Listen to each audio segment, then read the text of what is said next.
What's up, guys? This is Nick from Arch City Poker, and in today's vlog, topic is going to be how to think during a poker hand. I see a lot of you guys that don't know what to do during a hand pre-flop or post-flop, and this is definitely going to be for players that aren't as advanced or just don't understand what to think about during a hand.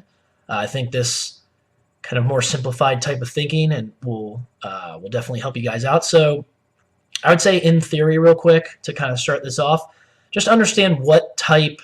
Before we get into like thinking during a hand, understand what type of player pool and stakes that you're playing at or playing against, I should say.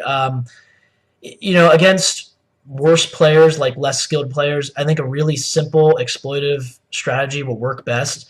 If you have a player that calls down too frequently, then obviously just value bet wider. Just value bet them as much as you can. If they overfold, then you just want to over bluff them pretty much. These players won't be trying to exploit you, or they won't understand what's happening. They'll just keep making the same mistakes. So, against low skilled players, whether it's a home game or like a low stakes live game, micro stakes or low stakes online, just keep your strategy really simple. Let's say, for example, there's a spot where you mix certain combinations of hands with 3-bets and flats, or like just calls pre-flop. Maybe just switch to putting all those combos into a 3-betting range, or just maybe flat those combos the whole time. And I just think a real simple strategy against these players works best. Once you start overcomplicating your own strategy, that kind of works in favor of those players. Like you start kind of, like outthinking yourself, like leveling yourself, I guess is what I'm trying to say. So keep it really simple versus, weak player pools and low skilled players or whatnot. I think if you find yourself at a table with some pros or some tough players or like a higher stakes game, then and you guys that are playing these games should know this stuff probably, but for you players that don't, your strategy doesn't necessarily need to become more complicated, but you do need to worry about balancing your ranges a little bit more. Basically, you don't want to be very predictable at any point during a hand. You want to be able to show up with different kinds of hands from your ranges, I guess I should say, at any point. And you don't want to be predictable, and you definitely want to be able to show up with a balanced range against your opponent in most spots. You definitely also want to avoid over-folding against these types of players. I see players often just folding and giving too much respect to players that are overly aggressive or like players that they know are professionals. You definitely want to get a little bit stickier with these players and continue, especially on boards that are better for your range, and I'm going to get into that in a few seconds here, but you definitely want to avoid giving these players too much respect, I would say. So for you guys that were expecting a much more complicated and systematic, start to this vlog, just pretty much keep it simple and go from there. Now, let's get into post-flop real quick. Well, I guess pre-flop, I should say. You guys should probably know most of this stuff, but be positionally aware. Understand the playability of your hand versus your opponent's range when they enter the pot, if you decide to enter the pot. Understand if there are bad players versus tough players. Like a lot of times, for a lot of you guys, if there is a tough player that you know that you're going to be in the pot with, you might want to keep that pot multi-way as opposed to trying to isolate the pot and get heads up with them, because that, like really tough player or elite aggressive player or pro or whatnot, they will have the post-flop advantage and often be able to take a lot of pots from you and outplay you. So I would try to keep it more multi-way, because that's going to force them to play a little more straightforward and not be able to get out of line as much. So I think that's a really important concept that a lot of you guys don't think about.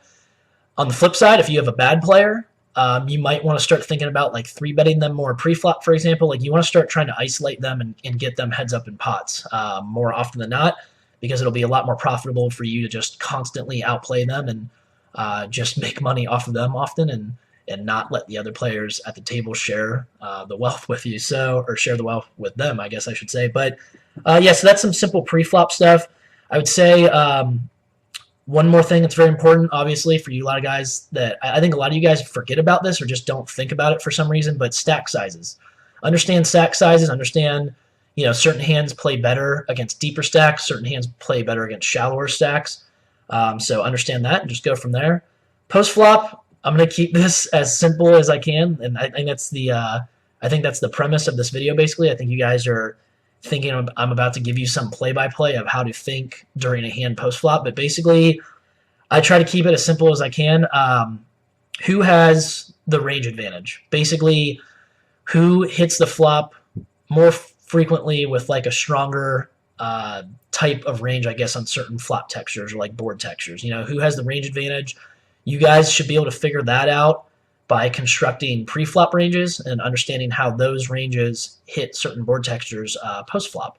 And then you go from there. So, like, for example, if your opponent, if he raises under the gun and you're in position and you flat call him and the flop comes something like, I don't know, 8-7-6, your under the gun opponent should not be able to really go crazy and get too out of line on that flop texture because you have the range advantage on that board. His range is going to be very like high card heavy. He's not going to hit that board that often, at least as often as you will. And for that reason, he should not be betting at such a high frequency on that board texture because you have the range advantage. So I think understanding who has the range advantage and continuing from there is very important. The second concept is stack to pot ratio, SPR, just understanding how much money is left behind in the stacks, understanding, does your hand deserve a small pot or a big pot, basically. And, that kind of stuff comes with working off the table, like constructing ranges and like understanding who has the range advantage and how you should attack or defend with chunks of your range post-flop. That comes from definitely doing some work off the table. And I know a lot of you guys that, excuse me for a sec, I know that a lot of you guys that play recreationally and don't have the time to get into that or don't want to get into like a spot where you think like you have to start making time for that kind of thing. I totally get that. I think for you guys, like I said, the whole point of this vlog was to keep things simple. Just keep it simple. When you get post-flop, just think about the flop texture, the board texture, and think about whose range it hit harder. I think that's a pretty simple process. I think a lot of you guys understand pre-flop ranges, and you just apply them to post-flop board textures, and you just go from there. So, simple video, or vlog, I should say. I think a lot of you guys were expecting a much more complicated and, I guess, systematic strategy that I was going to give you, but I think definitely just keeping things a little more simple for most of you is going to be the way to go. Like I said, just understand range advantage, who has the advantage on certain flop textures, and then just understand stack to pot ratio. What type of pot do you want your hand to get involved with? Do you want a big pot, or do you want to keep the pot small and try to get the showdown?